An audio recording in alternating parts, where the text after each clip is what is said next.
Bonjour, vous êtes le directeur général des élections au Sénégal. Vous êtes ici à Rome pour participer à l'échange entre les pairs entre commissions électorales d'Afrique sur les thématiques surtout liées à l'introduction de nouvelles technologies et de l'intelligence artificielle dans les élections. C'est une initiative organisée par EQUES sous l'égide de l'Union africaine et le financement de l'Italie. Et donc vous avez pu assister et participer à des échanges avec l'expérience italienne, mais aussi avec l'expérience des autres OGE présentes dans la session. Donc je voudrais vous demander si vous considérez cette initiative utile, quelle est la valeur ajoutée de ce type d'échange et si vous avez aussi des expériences ou des suggestions particulières à mettre en avant basées sur ce qui se passe au Sénégal. Merci. Je vous remercie. La question qui a été posée est une question pertinente. Mais je voudrais, avant de répondre à votre question, remercier les autorités italiennes qui nous ont accueillis dans cette belle ville, une ville riche en civilisation et historique. Remercier également les autorités de EQUES et de l'Association des autorités électorales africaines et l'ensemble des partenaires techniques et financiers qui ont soutenu en fait ce programme-là, en passant par le ministère des Affaires étrangères italienne, l'Union africaine, entre autres. Le thème quand même qui nous réunit à Rome est d'une excellente et d'une actualité brûlante. Parce que quand on parle de l'intelligence artificielle, quand on parle de cybersécurité, c'est des thèmes qui sont en Afrique devenus des enjeux.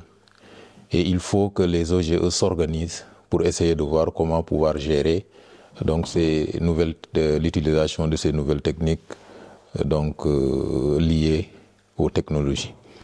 L'intelligence artificielle, je le disais hier, c'est une nécessité que doivent utiliser les OGE, mais en même temps qui présente beaucoup d'inconvénients.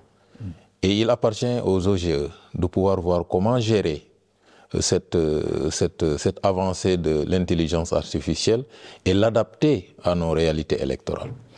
C'est pourquoi je trouve intéressant ce thème qui quand même nous permettra, une fois en retour, de pouvoir voir comment pouvoir travailler et ajuster nos pratiques par rapport à ce qui a été appris. On a appris énormément de choses pour pouvoir faire face à ce défi lié à l'intelligence artificielle, mais également à la cybersécurité. Je disais l'autre jour que tous les OGE sont soit victimes d'attaques cybernautiques ou bien des attaques qui sont liées donc au site, à la transmission des résultats, mais également aux logiciels qui sont créés par les OGE. Et pour ce faire, il est temps quand même que les OGE se réunissent pour discuter de ce phénomène qui est en train quand même de désavantager beaucoup d'OGE dans le cadre de l'organisation des élections.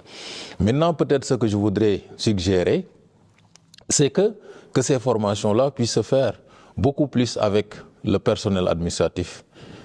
Parce qu'en réalité, les membres des OGE très souvent font des mandats de 6 ans et partent avec peut-être cette compétence-là. Mais si on ne forme pas les gens qui restent dans l'administration électorale, donc on va revenir, donc on va tourner en rond. Donc mieux vaut former donc les gens qui sont au niveau de l'administration électorale et en même temps former les membres, parce que ces membres sont appelés demain, après un mandat de 6 ans, de pouvoir coûter la structure. Donc c'est ces suggestions-là que j'avais pour étendre en fait cette formation au niveau des membres qui sont dans les OGE.